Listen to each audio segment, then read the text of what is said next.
So the purpose of today's simulation is to simulate an autonomous mission which we plan to test at the Christmas Creek flight facility. The autonomous mission consists of a takeoff command followed by 2 waypoints which set it up to loiter for an unlimited duration at waypoint 4. It will loiter there at a radius of 60 meters and at an altitude of 75 meters. The aircraft will continue to do this until we command it to come down in altitude before jumping to waypoint 5, which sets it up for an autonomous landing at 6. So these waypoints have been transposed to Seattle Airport, which is the environment in which we can simulate it using X-Plane. So we'll read the waypoints from the APM. When we see here, we have the exact same flight plan, same distance between waypoints, same gradient rise and drop between waypoints, and we're going to try and simulate this using the X-Plane simulator. We can see here that there is one problem which is occurring between the communication between the simulator and the planner, and that is the orientation of the aircraft. We can see that the aircraft in Mission Planner is pointing at about a 45-degree angle off the runway, whereas in the simulation it is orientated straight down the runway. The implication of this is that the autopilot is going to try and correct the aircraft to stay on the runway. So that's going to do that by rotating it or yawing it left. And in the simulator, we're going to see that this is actually going to take it off the runway because it is in fact orientated directly down the runway. This problem is basically a communications issue between the simulator and the planner. The GPS or the gyro or the IMU isn't actually being used in this instance, so it's not a fault with the hardware. The data which the mission planner is using is coming from the simulator. The actual IMU, the actual GPS is being ignored. So we're going to go ahead and start our simulation.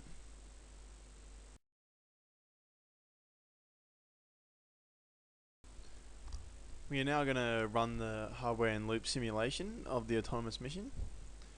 First we're going to release the brakes on the aircraft and then switch it over to auto mode. We see the autonomous takeoff is being executed. As we said, it's going to drift to the left of the runway because it thought it was offset from the runway, but we can see now that it's airborne, it's corrected and it is tracking to waypoint 2. So it's now reached waypoint 2. We're going to waypoint 3. See that the bank angle through that turn was about 25, maximum 30 degrees, which is good. Waypoint 3 has now been satisfied and we're tracking to waypoint 4.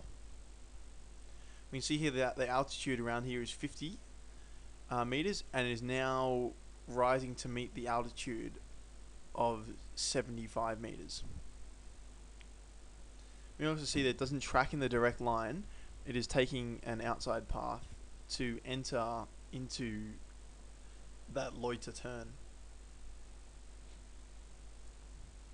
So we now see that we are in the loitering around waypoint 4.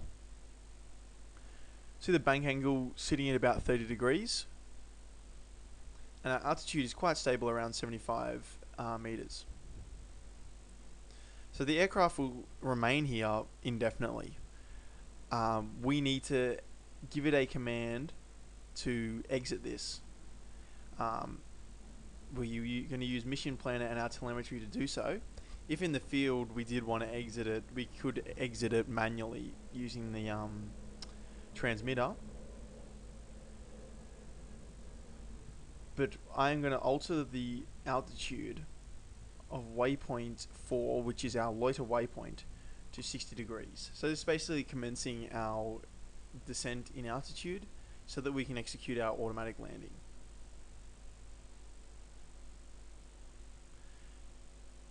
So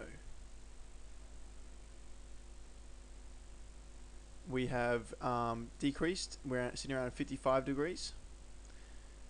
We're going to decrease the altitude again. And we can bring up the simulation to see it.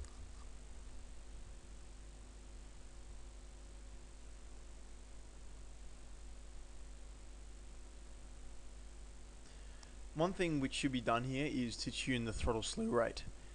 It's diving a bit too rapidly, which means it's cutting the throttle too quickly to dive to the new altitude. So that is one of the parameters which can be tuned through the hardware in the loop simulation. So now we're entering an altitude of around 40 meters. Once again, it dived a bit below that. We got down about 32 meters, and now it's up again. So it's porpoising about its target altitude.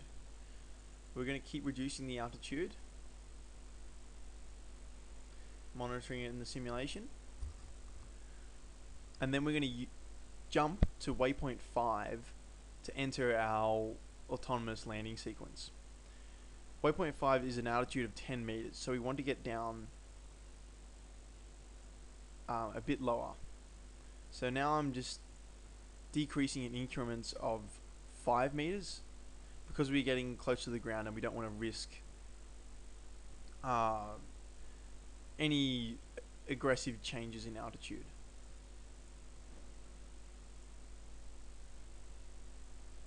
So now down at 20 meters, you can see here that was good. It only dropped down to 18 meters that time because we didn't do such an aggressive change of altitude of 10 meters.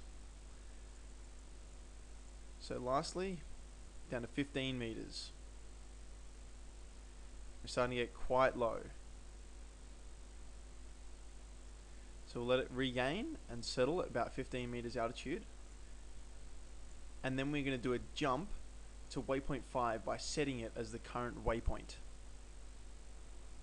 So we're going to wait for the aircraft to come around on the loiter turn, and we're going to set it to waypoint 5, which will set it up for the autonomous landing sequence. As it comes around, set. It's now tracking to waypoint 5. And there it says we're 150 meters from it. We're coming in for our low altitude. It's going to keep coming around. Waypoint 5 has been satisfied. Now it's automatically landing. So we can see there the landing was too aggressive, which is a value of the hardware in the loop simulation. The throttle needs to be reduced. The distance between the waypoints needs to be increased so it doesn't have to meet the demand of dropping that altitude in such a short distance. So they're factors which we can tune in the hardware in loop simulation so that we have a successful flight out in the field.